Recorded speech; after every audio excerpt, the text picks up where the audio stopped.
As modern travelers, we pack a lot of assumptions in our carry-on luggage.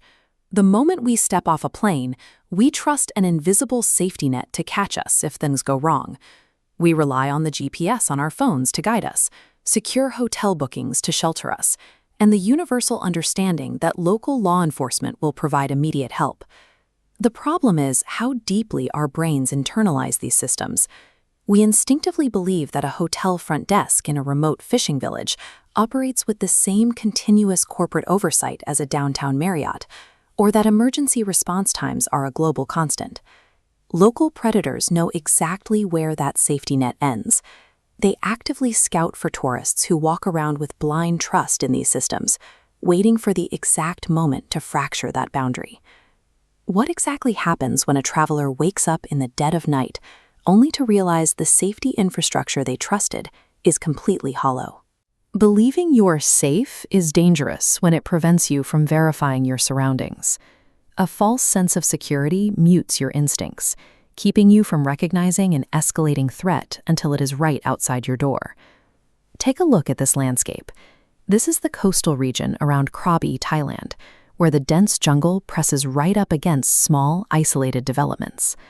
A solo traveler specifically chose a quiet hotel here to escape the resorts. The warnings started subtly. Riding a scooter back after dark, he noticed another driver aggressively pacing him, speeding up when he sped up, stopping when he stopped.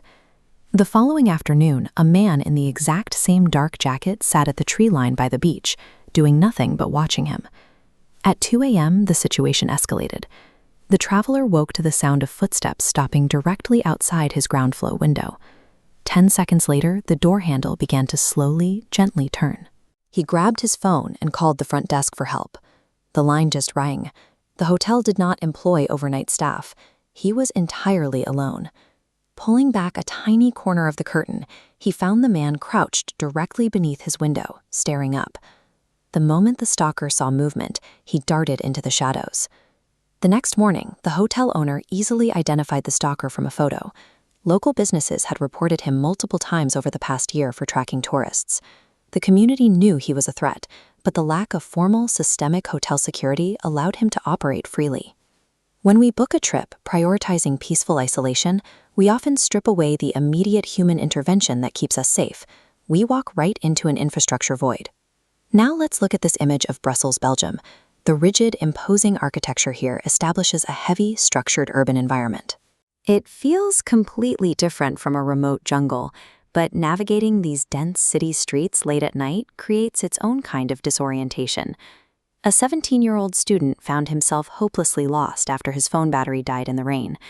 Desperate, he asked a stranger for directions, and the older man surprisingly walked him all the way back to his accommodation. Once inside, the student felt secure. The building used a modern automatic locking system for both the main entrance and the individual rooms. In his mind, he was now inside an impenetrable digital fortress. That digital fortress failed at 4 a.m. The student woke up to find a stranger leaning over his bed, shining a flashlight inches from his face. The intruder scanned through the sleeping student's belongings, using a psychological cover. He calmly claimed he was sent by the lobby to help look for a missing visa belonging to one of their classmates. This diagram illustrates exactly how the system failed. The heavy automated main door was set to close slowly. That delay gave the predator enough time to silently slip through the gap, tailgating right behind the exhausted teenager. Digital security is only as effective as its weakest physical link. A state-of-the-art keycard system means nothing if traveler fatigue prevents you from verifying that a heavy door has actually clicked shut. This photograph shows the vast empty expanse of the fjords in the Arctic Circle of northern Norway. It is a breathtaking landscape, but the absolute lack of population density creates a unique set of hazards. 3 friends were driving to their rental apartment near midnight. As seen here, the roads have strict speed limits and are tightly bound by the snowy terrain. After briefly overtaking a local driver, the man began aggressively tailgating them, flashing blinding roof lights and tracking them through a maze of side streets. He tracked them with a cold, expressionless stare.